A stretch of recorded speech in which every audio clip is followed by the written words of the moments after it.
front loading here, your range of motion is going to change drastically when your arms come up to this position. It's going to actually force your body into a different range, especially like if at the most extreme ranges, if you're able to come down to here, let's say, and you're able to put your shins and your hamstrings together.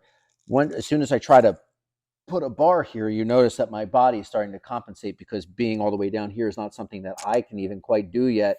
I would have to actually train my back a little bit more so that I can be up and have my mid traps be strong enough to keep me up in this range with a bar on my back. Right, with weights on your back. So for me, with a bar on my back, if I use something really light, so I can at least just get the feeling and I don't have to worry about the load, I can start to find where my range is if I'm using the box.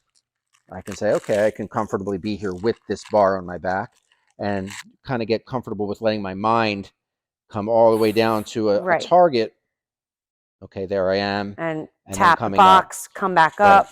And you don't want to get in the habit of sitting on the box. No. You want to get in the habit of controlling yourself to that level and then coming up, so that your mind starts to entrain itself to where to be in space. So what I do with my clients is if I tell them I want them to sit, I want them to lightly tap the bench, lightly tap this box, right? When we're starting to get up, thinking about getting under that bar, lightly tap, right? So some lightly tap and come back up, good form, proper form, the whole 9 yards, right?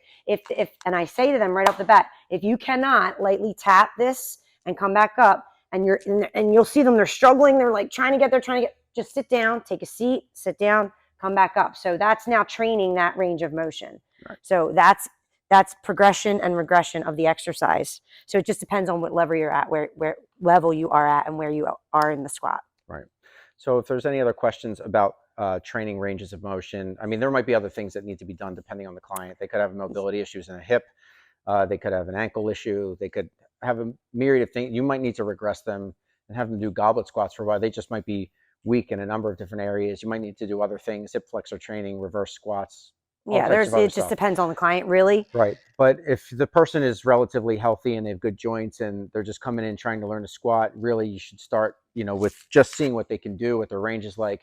Train them on the goblet squat front loaded first, get them used to a certain amount of load, and then try to work them into the bar. But again, you should always be reinforcing the idea of coming all the way down, at least coming to depth, because if you're not training that range, you're never going to be weak there. 2, you're going to lose that range of motion. Same thing, if people don't ever do a lunge, you're never going to be strong in the full extent of the lunge. If you're just kind of doing something like this and you're never coming down, or never letting your knees coming to full, if you're doing split squat lunges like in where you're trying to go like knees over toes, if you don't train this, you're not going to have it. Your psoas and your hip flexors and everything, they're just not going to be fully developed the way that they could. Right, it's use it or lose it. So you got to get down. Basically, you got to get down there. You got to train to get down there. So I'm gonna keep her under the bar. She had a nice squat. We're just gonna pull some weight off of it.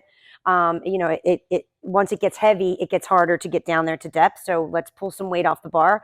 Let's work these. I'm gonna give her some homework at home, and then we're gonna keep progressing her forward in a nice, healthy manner. Yeah. So if you guys have any other questions, feel free to leave a comment, ask a question, whatever. If you're watching this on YouTube or on other format, feel free to like, share, subscribe, and hopefully we'll see you guys again here soon. All right. Thanks. Bye.